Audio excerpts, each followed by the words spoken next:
ಪಕ್ಷದ ಅಧ್ಯಕ್ಷರಿದ್ದಾರೆ. 5 ಗ್ಯಾರಂಟಿಗಳ ಯೋಜನೆಗಳ ಬಗ್ಗೆ ಕರೆದು ಮಾತಾಡ್ಬೋದು, ಅಭಿವೃದ್ಧಿಗಳ ಬಗ್ಗೆ ಕರೆದು ಮಾತಾಡ್ಬೋದು. ಅದನ್ನು ಬಿಟ್ಟು ಸುಮ್ಮನೆ ಅವರು ಇವರು ಅಂತೇನಿಲ್ಲ. ಎಲ್ಲ ಕಾಂಗ್ರೆಸ್ ಶಾಸಕರು ಕಾಮನ್ನದು. ಈಗ ನೀವು ನಮ್ಮ ಮನೆಗೆ ಬಂದಿದ್ರಿ, ಈಗ ನಿಮ್ಮ ಊಟ ಮಾಡಿಸಿ ಕಳಿಸ್ರಿ, ನನ್ನ ಡಿನ್ನರ್ ಪಾರ್ಟಿ ಅಂತ ಯಾಕೆ ಅನ್ಕೊಂತೀರಿ?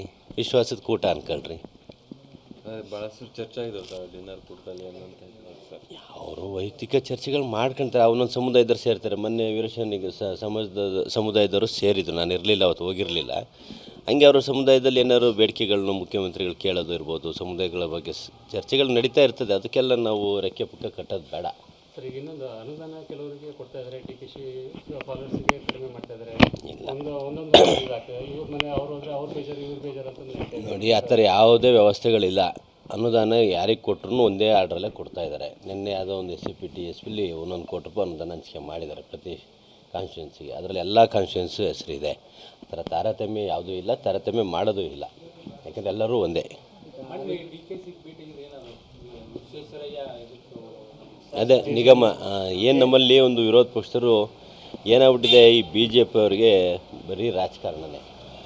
ಒಂದು ಕೋಮುವಾದ ತರ್ತಾರೆ, ಇಲ್ಲ ಯಾವ್ದಾದ್ರು ಒಂದು ಸಬ್ಜೆಕ್ಟ್ ಸಿಗೋಂಗಿಲ್ಲ, ಅದರಲ್ಲಿ ಆಗು ಹೋಗಳ ಬಗ್ಗೆ ಚರ್ಚೆ ಮಾಡಲ್ಲ.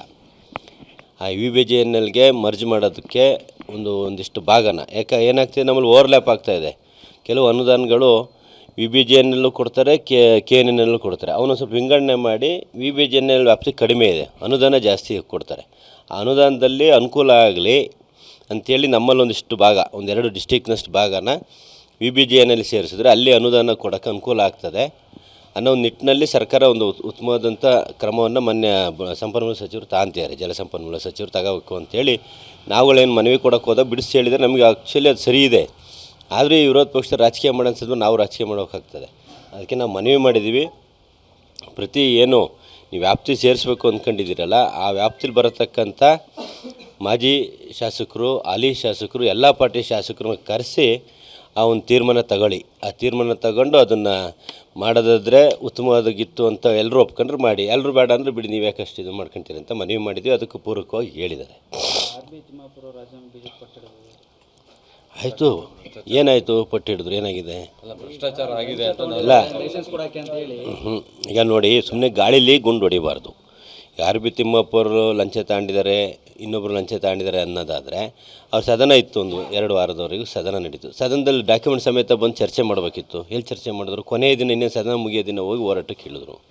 ಅಂದರೆ ಅವ್ರ ಅರ್ಥ ಏನು? ನಾವೊಂದು ಹೋರಾಟ ಮಾಡ್ತಿದ್ದೀವಿ ಅನ್ನೋದು ಬಿಟ್ಟರೆ ಇದ್ರಾಗ ಯಾವುದೂ ಸತ್ಯಾಸತ್ಯತೆ ಇರೋಲ್ಲ. ಈಗಲೂ ಕಾಲ ಮಿಂಚಿಲ್ಲ. ಅವರಲ್ಲಿ ಏನಾದ್ರು ದಾಖಲೆಗಳಿದ್ದರೆ ಮಾಧ್ಯಮ ಮುಖಾಂತರ ಬಿಡುಗಡೆ ಮಾಡಿ ಹೋರಾಟ ಮಾಡಿ ರಾಜೀನಾಮೆ ತಗೊಳ್ಳಿ. ಸುಮ್ಮನೆ ವಿನಾಕಾರಣ ಒಬ್ಬ ಮಂತ್ರಿಗಳ ಬಗ್ಗೆ ಸರ್ಕಾರಕ್ಕೆ ಮುಜುಗರ ಆಗೋಂಥ ಹೇಳಿಕೆಗಳು ಕೊಡೋದು ಬಾಲಿಶ ಹೇಳಿಕೆ ಆಗ್ತದೆ.